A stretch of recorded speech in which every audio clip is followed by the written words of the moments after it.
Olá, tudo bem? Eu sou Marcos Luna e hoje nós vamos ter uma conversa onde eu vou te falar de uma história de superação incrível. Algo que talvez você nunca ouviu anteriormente e que nunca mais venha ouvir outra vez. É algo muito interessante. E para trazer de forma bem prática, eu vou te contar uma história. Uma história que aconteceu com um certo rapaz, com um cara. Este rapaz tinha por volta de 18 anos, quando, de repente, em um domingo, acordou e não mais enxergava praticamente. Havia perdido cerca de 70% da sua visão.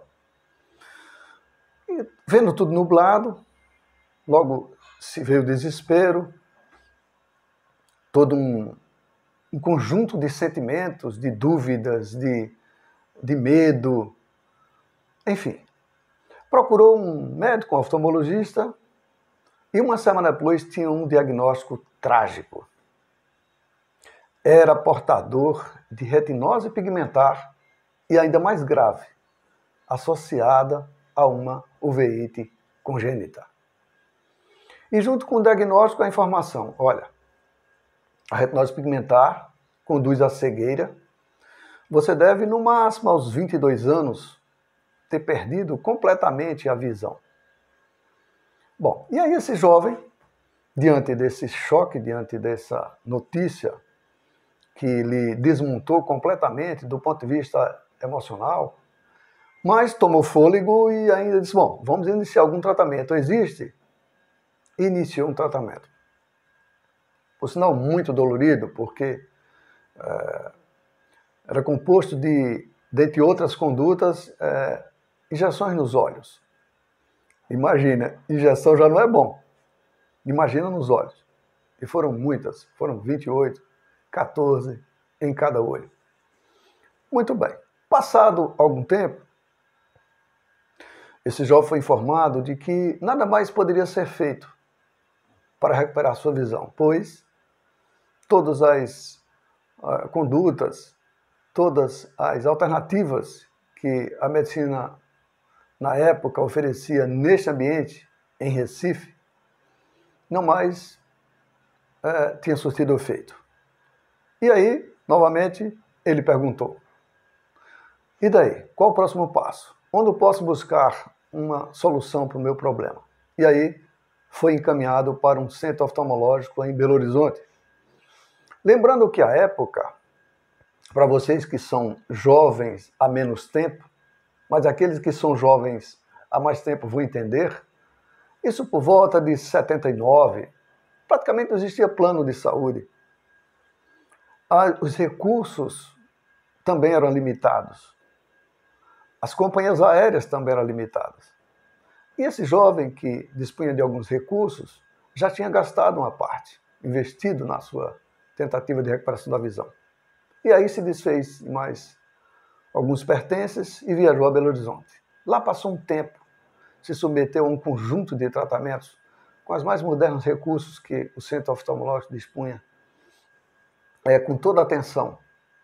Passado um tempo, novamente veio a notícia, em uma consulta, olha, nada mais temos a fazer aqui no seu caso. Então, vamos te dar alta. E aí o jovem perguntou, não tem outro caminho? Não tem outro ambiente que eu possa procurar? Tem. Vamos te enviar para São Paulo, que é o maior centro voltado para esse tipo de problema, a retinose pigmentar associada ao uveíte congênita. E assim foi feito um encaminhamento.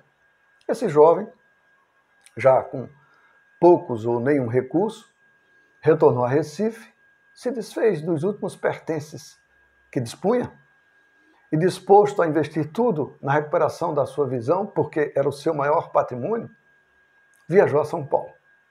E na bagagem, além dos últimos recursos que levara, do desejo, da vontade de recuperar a sua visão, também levou algumas questões, como os conflitos emocionais que nessa época eram enfrentados, as inflamações emocionais, porque Associado a isso, o jovem tinha há pouco perdido o seu pai, o que era um agravante na sua vida.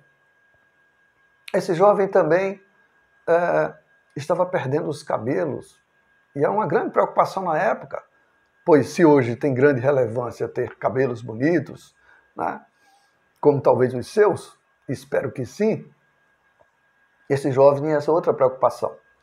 Tinha outra preocupação que era a carreira, pois ele estava se preparando para tornar-se um advogado, e como estudar.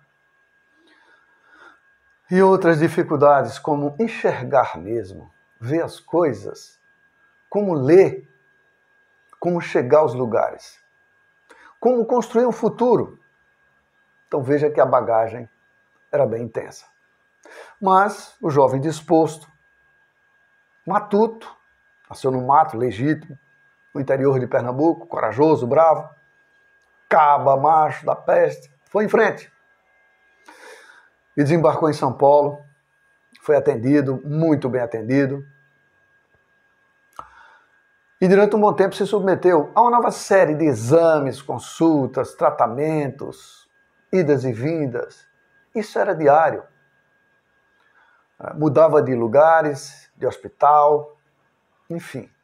Passado um bom tempo, veio um diagnóstico final. De fato, nada mais pode ser feito em seu caso. Prepare-se porque você vai cegar. E nada mais tem a fazer. Bom, e aí nesse momento, o jovem perguntou, mas ora, eu preciso seguir em frente. E foi dito, não, a medicina oftalmológica nada mais pode fazer por você. E aí, esse jovem pediu que fosse reprogramada uma consulta para 2 dias depois. Tempo dele poder pensar, refletir melhor o que iria fazer. Pois, apesar de jovem, mas tinha tino.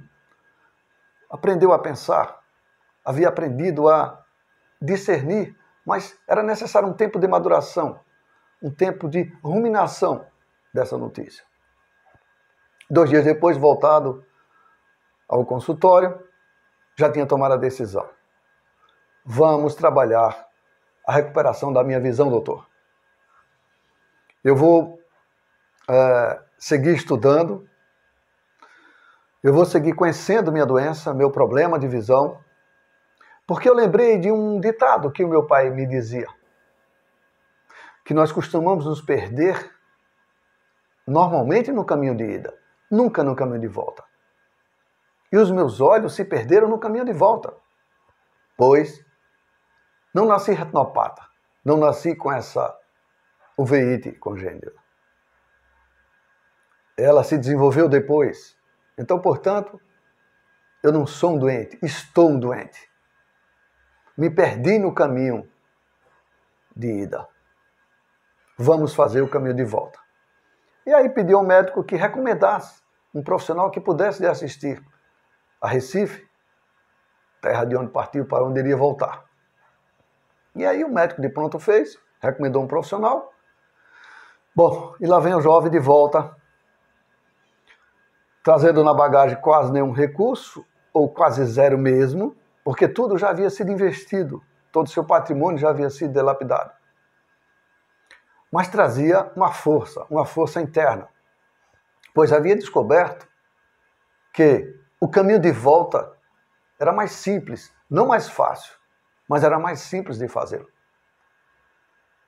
Portanto, era possível desenhar uma superação. Ou seja, uma superação, como a palavra já diz, uma superação, que seria, se não recuperar a parte física, a parte estrutural do que perdera do seu olho, mas a condição de enxergar, a condição de ver. Bom, de volta a Recife, já com quase tudo em zero, suas atividades de carreira profissional havia sido parada, os estudos também. E toda a sua vida emocional, de relações, de sentimentos com namoradas, com familiares, pois estava tudo mexido, tudo jogado para o alto, tudo desarrumado. Porque nessa altura de 18 anos, não se tem uma estrutura emocional tão forte, não se tem uma condição de resistência, de resiliência, de força. Muito bem. E aí o jovem tomou a seguinte decisão: vou estudar minha disfunção, vou conhecer profundamente o que aconteceu com os meus olhos, com o meu organismo, para que eu possa fazer o caminho de volta com segurança, com um resultado diferente deste que alcancei no meu caminho de ida. E assim fez. Seguiu, ao conhecer profundamente o que acontecera consigo, percebeu que, ora, o que lhe restava de visão poderia ser amplificado. Por quê? Porque o problema que enfrentara era na parte de foco dos seus olhos, de fótons. Porque a retinose pigmentar iria apagando sua visão. E a deficiência era de luz no fundo do olho. Então, muito bem, logo se entendeu. Meu problema é trabalhar meu corpo de luz, de trabalhar minha parte de fótons dentro do meu organismo. E assim fez o jovem. Passou a pensar e passou a estudar como poderia aplicar o cérebro, como poderia aplicar seus pensamentos para que esse objetivo fosse alcançado. E mensalmente visitava o profissional que foi recomendado para lhe assistir em Pernambuco. E sucederam as consultas, os exames, alguns procedimentos, algumas intervenções a laser e outras mais. Muito bem. Além desse estudo da disfunção, de como ela aconteceu e de como fazer o caminho de volta, esse jovem também começou a entender como aplicar o cérebro, porque era um mecanismo que iria ser aplicado. Era o pensamento, era o sentimento. E isso deveria ser aplicado de forma harmônica, sincrônica com o seu aparelho oftalmológico, com o seu sistema de enxergar. Construído esse modelo a partir da experiência, da inteligência vivida, de perceber, por exemplo, que no início da manhã se tinha um campo de visão melhor, que por volta do meio-dia isso iria sofrendo. E lá para as 16, 17 horas, a dificuldade era enorme, pois baixava muito a visão. E tinha um agravante. Essa altura, esse jovem havia perdido ainda mais a visão, pois ele dispunha apenas de cerca de 10% de visão. Muito bem. Seguiu aplicando o cérebro e foi aplicando de forma esquemática. Foi criando um método, uma maneira de fazer, sabendo que em determinados momentos, como por exemplo, quando queria encaminhar algo para refletir, algo para que pudesse ser maturado, pudesse ser introspectado, fazia sempre por volta das 18 horas, quando o dia está terminando e começava a noite. Era o momento de entregar à consciência, ao seu campo universal, uma pergunta. E eu, na madrugada, quase sempre percebia que era acordada quando essa resposta vinha. A eureka, surgia a resposta. Era sempre de madrugada. Ele era acordado e começava a pensar sobre, e vinha a resposta. E aí ele pensava, estruturava isso no cérebro, seguia dormindo. E no dia seguinte ele trazia isso para o método que estava construindo. Passados alguns anos, em uma consulta de rotina, o médico falou: ora, tem algo diferente no campo dos seus olhos. E o jovem já tinha começado a sentir, pois a luminosidade, às vezes no momento em que era mais difícil, aumentava. Ele já percebia que em frente, não nas laterais, mas na frente enxergara melhor. E o médico falou: olha, vamos tentar uma nova intervenção. Quem sabe a gente alcança aí um sucesso que é estranho, é incomum. Eu nunca me vi diante de um fato desse. Mas há uma janela. Você aceita se submeter a uma nova intenção? Ora, o jovem já tinha feito inúmeras intervenções sem essa expectativa. Por que não fazê-la agora com essa nova expectativa? Claro, concordou. E o médico fez uma nova intervenção, a laser. Passado um tempo de descanso, quando foi tirado o tampão, a surpresa. Existia um quadro verde no fundo dessa sala de espera. O jovem olhou e viu, porque ele não via mais. A diferença, o seu alcance de visão era de 60 centímetros a distância do olho. Passado de 60 centímetros, se perdia foco, não sentia mais nada. A 2 metros, tinha-se apenas vultos, não se definia. Enquanto que esse quadro estava a 3 metros de distância. E aí o jovem disse, doutor, estou percebendo que há um quadro ali no fundo e é verde. A sua esposa que estava do lado, sua marida, e aí todos foram tomados de emoções. E aí, tomados de emoções, ficaram muito motivados. Esse jovem voltou para casa encantado como um menino quando recebe um novo brinquedo. Olha, ali é vermelho, naquele outdoor tem uma placa amarela, ali tem uma letra, enfim, foi uma festa, foi-se comemorado. Foi feita uma segunda intervenção no olho esquerdo, essa primeira foi no olho direito, e também tiveram avanço. Bom, esse jovem até hoje é diagnosticado como cego, pois quando se vê os exames clínicos, quando se faz a análise de equipamentos dos seus olhos, não se percebe campo para enxergar. Mas esse jovem enxerga. E aí ele seguiu sua vida. Esse jovem, a partir do seu problema de deficiência visual, tornou-se um terapeuta capilar. Passou a estudar tricologia, a ciência do cabelo, e tornou-se um especialista, reconhecido pelo número enorme de clientes que atendeu ao longo da sua vida, por outros colegas e pelo mercado. Tornou-se uma referência em tricologia, mesmo cego. Esse jovem seguiu a sua carreira e casou-se, né? Tornou-se marido, tornou-se pai, assumiu sua paternidade e seguiu a sua vida.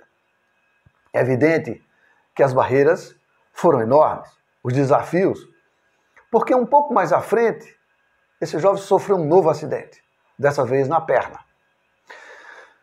E no hospital, com o ortopedista lhe dizendo, olha, você vai imediatamente para o bloco cirúrgico e provavelmente você perde essa perna esquerda, pois as condições de recuperá-la são mínimas.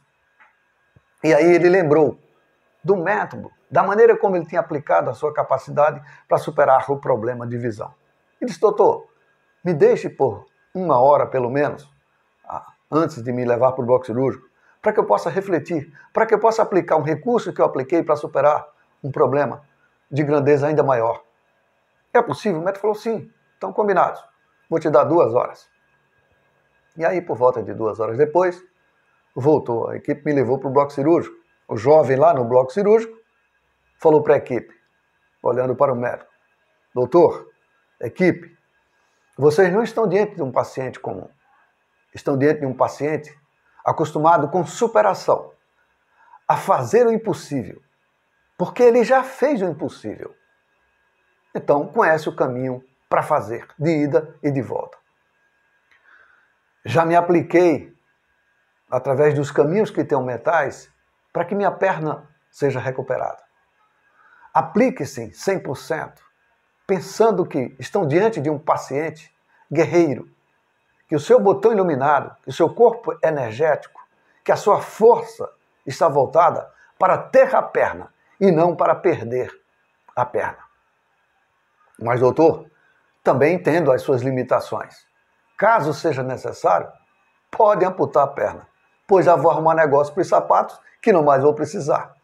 E aí surgiu uma risada, todos riram no bloco cirúrgico e em seguida veio a anestesia. Despertado algum tempo depois no apartamento, esse jovem olha para sua marida, sua esposa, que lhe acompanharam e pergunta, e aí, amor, com perna ou sem perna? E aí ela riu e falou, não brinca, é sério. Por favor, com perna ou sem perna? Ela falou com perna. Muito bem. Sucederam algumas cirurgias porque fora grave o acidente. Cirurgias reparadoras, cirurgias restauradoras.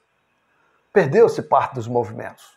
Não se tem mais o movimento flexor, só se tem o movimento extensor, a chamada marcha cavalar.